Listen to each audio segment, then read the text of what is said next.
Morning student. Class 12 maths में हम गतिमान आवेश और चुंबकत्व पढ़ रहे थे। आज हम पढ़ेंगे धारावाही लूप के कारण चुंबकीय क्षेत्र। तो सबसे पहले हम एक धारावाही लूप बना लेते हैं।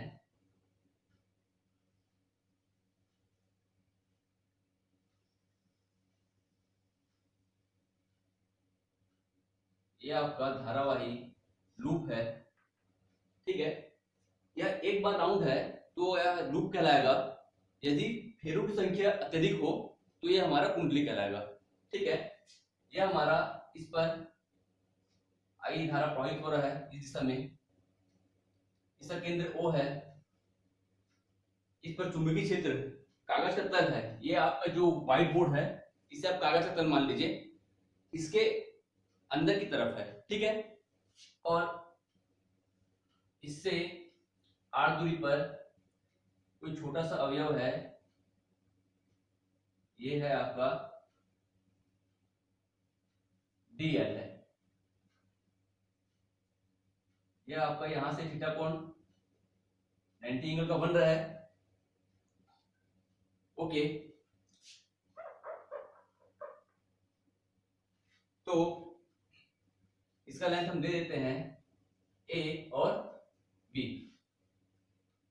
तो इस धारावाही लूप पर हम बायो-सेवर्ट का नियम फॉलो करेंगे। तो बायो-सेवर्ट के नियम से इस बिंदु पर इसको देंगे नाम O, केंद्र पर चुंबकीय क्षेत्र हमारा क्या आएगा, मैंने फिर से एक्सप्लेन कर देता हूं मैं। धारावाही लूप है, ठीक है। इस पर धारा I प्रवाहित हो रहा है और AB एक अवयव है, DL लेते हैं जो कि 90 एंगल के कोण पर है और केंद्र है। केंद्र से आपका DL की जो लेंथ है, ठीक है, त्रिज्या है, वो आपका R है। तो धारावाही लूप के कारण बायो-सेवर्ट नियम के अनुसार, बायो-सेवर्ट नियम से आपका हमें O पर हमें ज्ञात करना है आपका चुंबकीय क्षेत्र। केंद्र O पर चुंबकीय क्षेत्र हमारा आएगा dB equal to mu upon 4 pi I dl sine theta upon r square. ये हमारा फॉर्मूला है, ओके। समीकरण देते हैं नाम एक। यहाँ पर थीटा का मान कितना है, 90 एंगल बन रहा है। थीटा इक्वल टू 90 लेने पर हमारा क्या आएगा, साइन 90 इक्वल टू हमारा होगा 1। तो अब रखेंगे तो हमारा क्या आएगा, dB इक्वल टू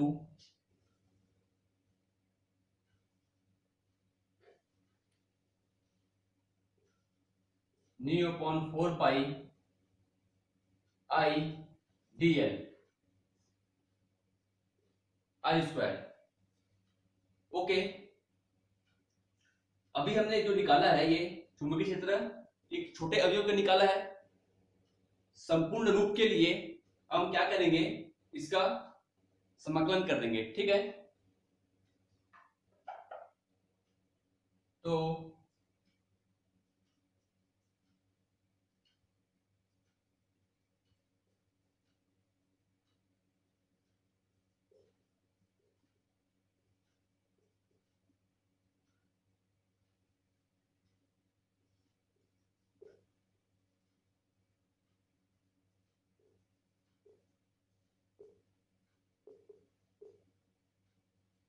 ठीक है, केंद्र O पर क्या है आपका चुंबकीय क्षेत्र, हम क्या निकालेंगे, ये आएगा हमारा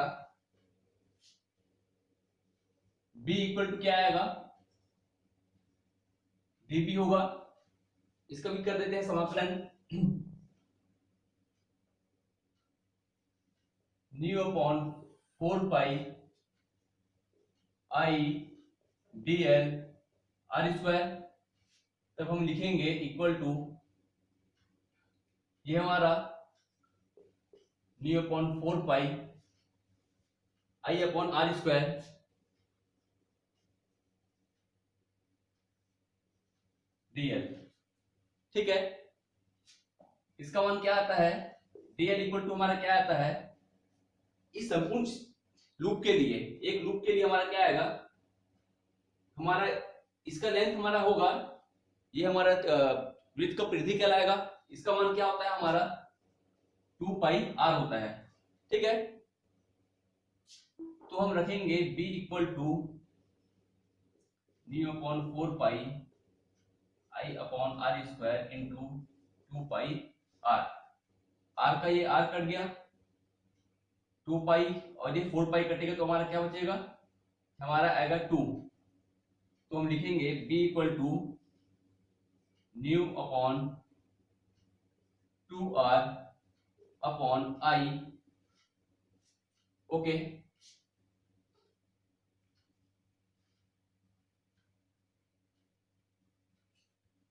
यदि फेरों की संख्या n हो, तो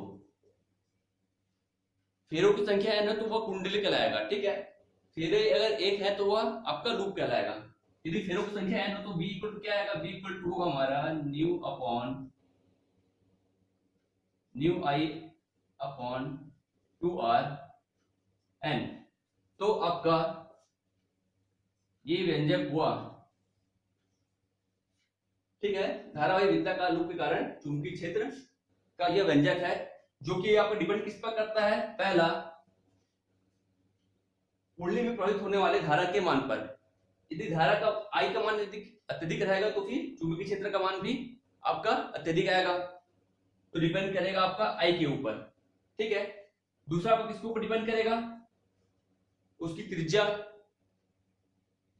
कुंडली का आकार, कुंडली जितना छोटा होगा, ठीक है, कुंडली का जितना छोटा होगा तो चुंबकीय क्षेत्र भी क्या रहेगा, उतना अधिक रहेगा। ये इसके व्युत्क्रमानुपाती है, मतलब आर का मान बढ़ने पर बी का मान आपका कम होगा, या आर का मान कम होने पर बी का मान क्या होगा, आपका बढ़ेगा। त्रिज्या जितना अधिक रहेगा चुंबकीय क्षेत्र का मान उतना ही कम होगा, और त्रिज्या जितना कम रहेगा चुंबकीय क्षेत्र का मान उतना अत्यधिक होगा। और तीसरा आपको डिपेंड करता है फेरों की संख्या पर। फेरों की संख्या जितनी अत्यधिक रहेगी चुंबकीय क्षेत्र भी आपका उतना ही अत्यधिक होगा। ठीक है,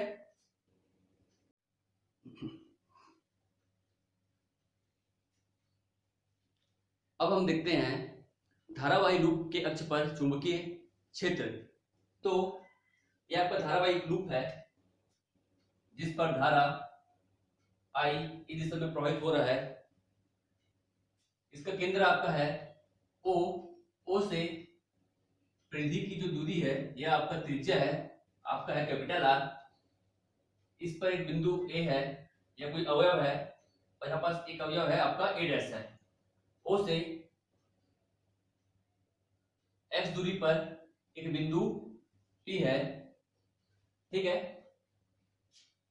यहां से हम ओपी के लंबवत रेखा खींच लेते हैं, इसे हम देखते हैं एन, इसे हम देखते हैं नाम एन डैश। ठीक है, तो सबसे पहले ए और पी को हम मिलाते हैं।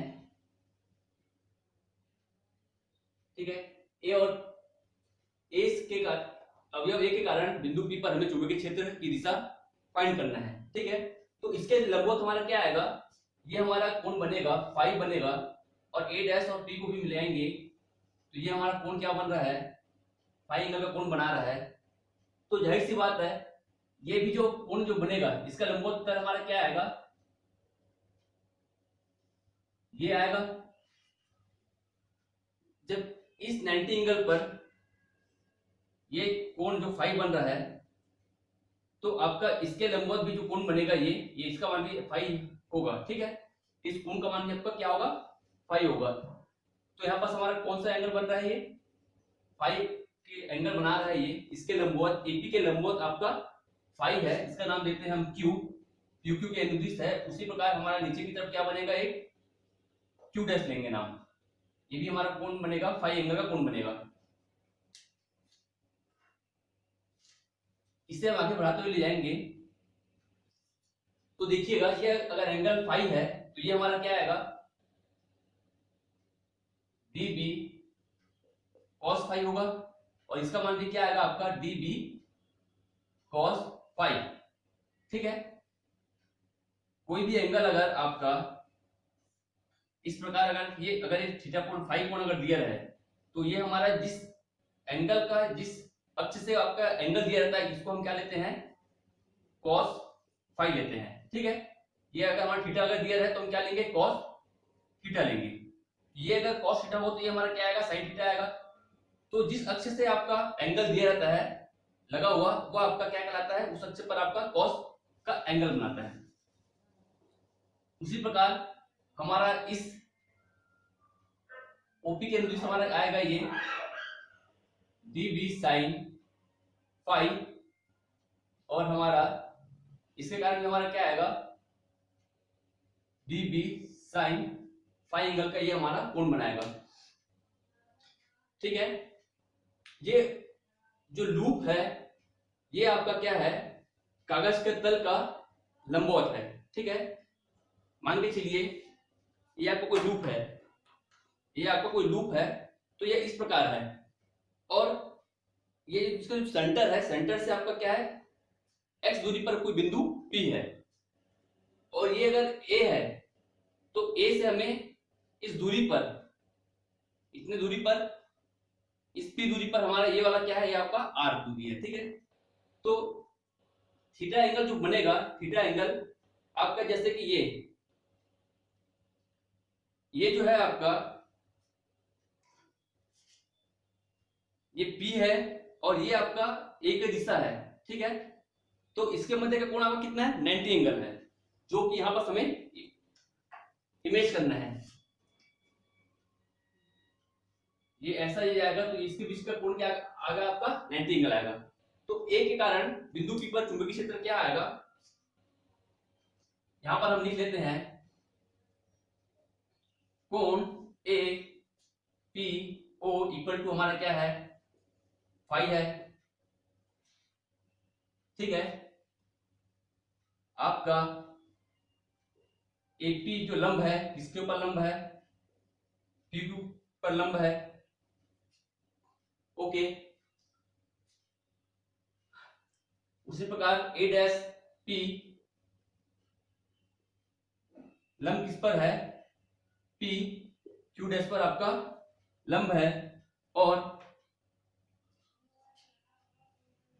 PN जो है, PN लंब है किस पर आपका, OP पर लंब है। ओके,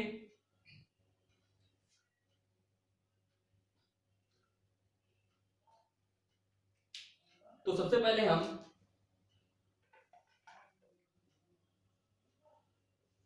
बायो सेवर्ट नियम से बिंदु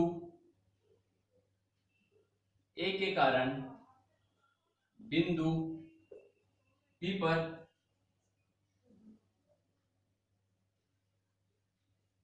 चुंबकीय क्षेत्र की तीव्रता क्या आएगा, B इक्वल टू क्या होता है, न्यू अपॉन 4 पाई।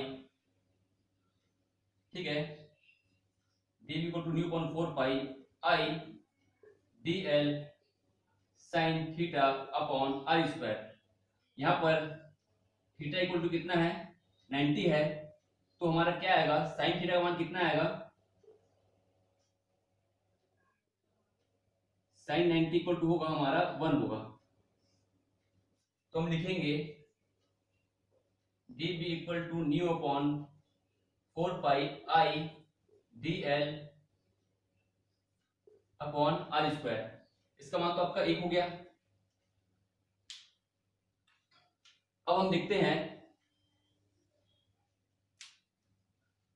ए और अवयव जो है, यहां पर अवयव जो होगा डीएल होगा, इसके कारण आपका क्या है, बिंदु P पर चुंबकीय क्षेत्र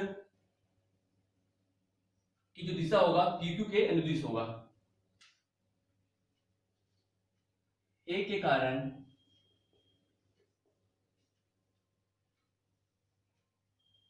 बिंदु P पर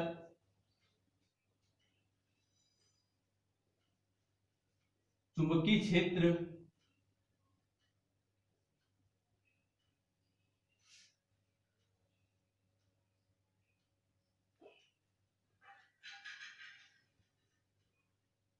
ठीक है, एक ही कारण बिंदु P पर चुंबकीय क्षेत्र की जो दिशा है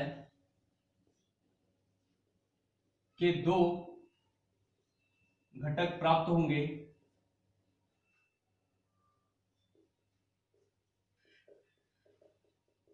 हमारा क्या आएगा, पहला dB cos फाई किसके अनुदिश होगा आपका,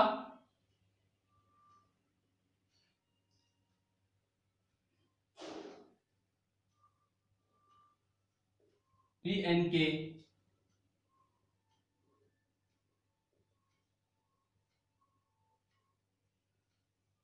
अनुदिश या फिर आपका होगा। दूसरा है आपका dB sin फाई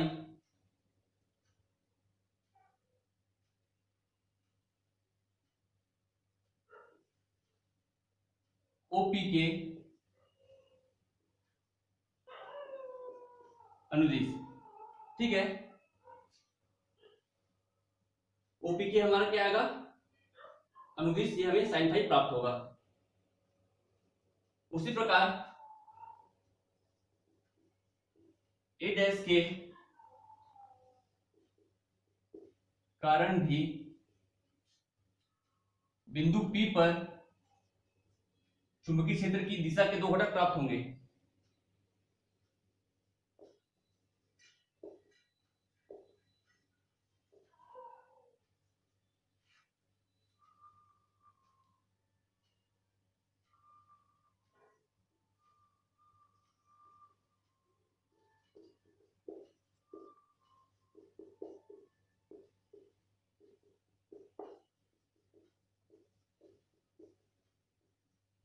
क्या आएगा आपका पहला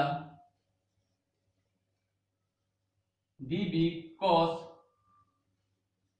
फाई किसके अनुदिश, PN डैश के अनुदिश, या फिर क्या बोलेंगे OP के लंबवत, या फिर किसके लंबवत, OP के लंबवत। दूसरा आएगा हमारा dB sin phi PQ dash के अनुदिश हमें प्राप्त होगा। ठीक है, तो आपका dB cos फाई और dB sin फाई का देखिए अपोजिट दिशा पर है।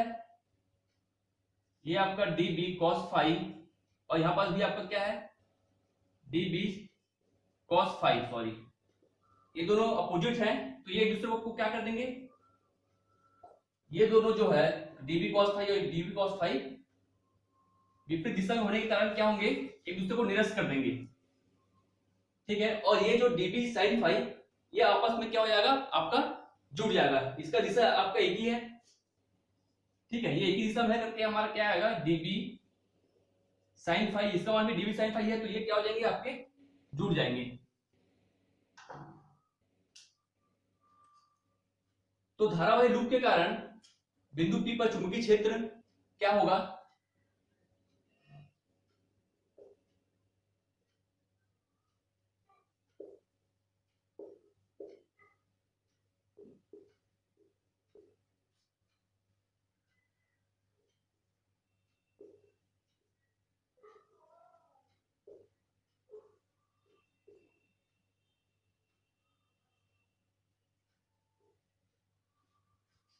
हमें प्राप्त होगा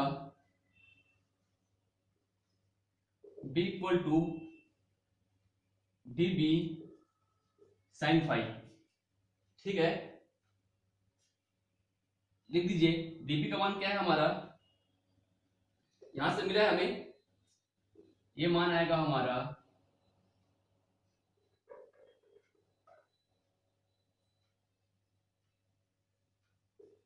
new upon 4 pi I D L upon R square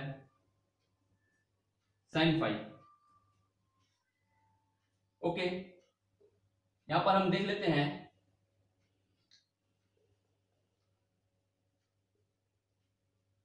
sine phi का मान निकाल लेते हैं।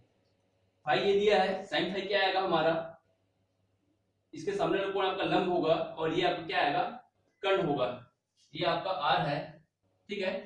साइन फाई इक्वल टू होगा हमारा आर बाई आर। मान रख देते हैं,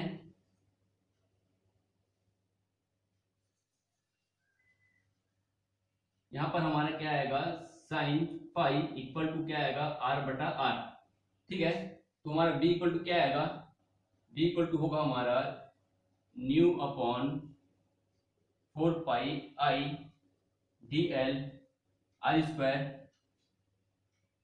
ये हम लेंगे आर बटा आर। ओके, अब देखते हैं क्या आएगा। v इक्वल टू में क्या मिलेगा, mu upon 4 pi I R upon R cube dl होगा। ओके, यहां पर हमारा dl का मान क्या आएगा,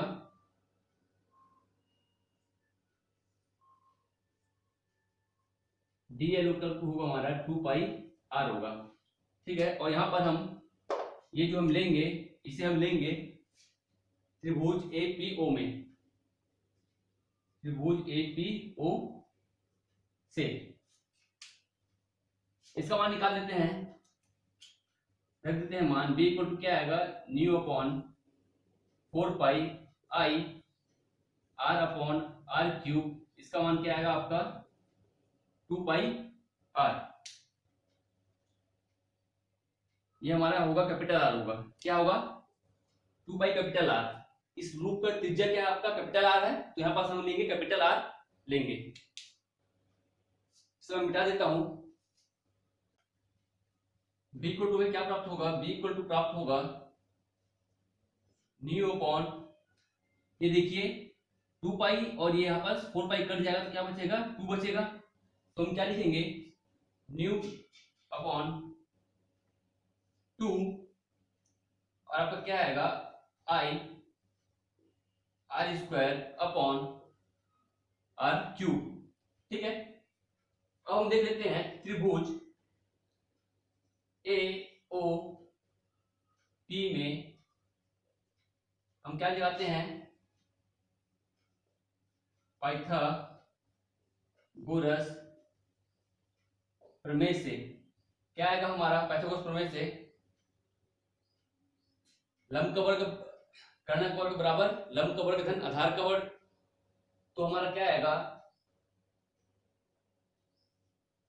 आर का वर्ग, ये हमारा कर्ण हो गया, ये हमारा आर स्क्वायर प्लस हमारा क्या आएगा, एक्स स्क्वायर आएगा।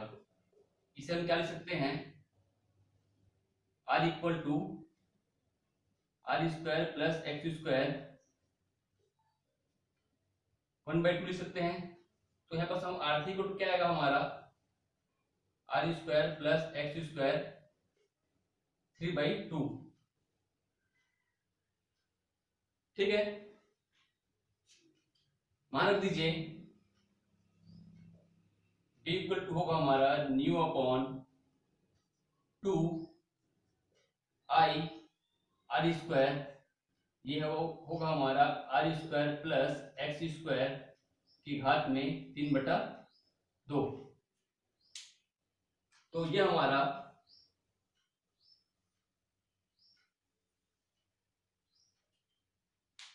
धारा विद्युत का लूप के अक्ष पर चुंबकीय क्षेत्र के लिए व्यंजक प्राप्त होगा। एक और दो क्वेश्चन देख लेते हैं। पहला, यदि P जो है इस O पर स्थित हो, केंद्र पर स्थित हो, ठीक है। ये दूरी x अगर दूरी क्या हो गया हमारा, यदि P है केंद्र पर स्थित हो,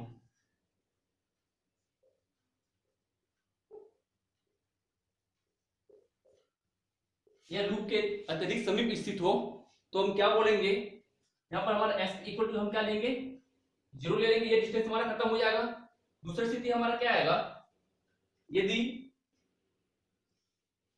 आपका P अत्यधिक दूरी पर स्थित हो, ठीक है, यदि P बिंदु केंद्र से अत्यधिक दूरी पर स्थित हो तो हमारा यहाँ पर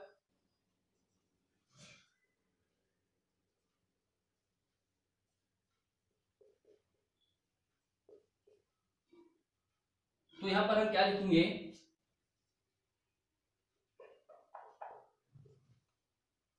x का मान जो हमारा क्या आएगा, यह बहुत ज्यादा आएगा r से। यह x को हम क्या लेंगे, x हमारा r की तुलना में अत्यधिक होगा, ठीक है। तो यहाँ पर हम इसी समीकरण में एक बार इस कंडीशन के लिए x 0 रखेंगे, ओके, और एक बार इस कंडीशन के लिए हम दूसरे बार कंडीशन के लिए हम क्या 0 रखेंगे, r को 0 रखेंगे। निकाल लीजिए।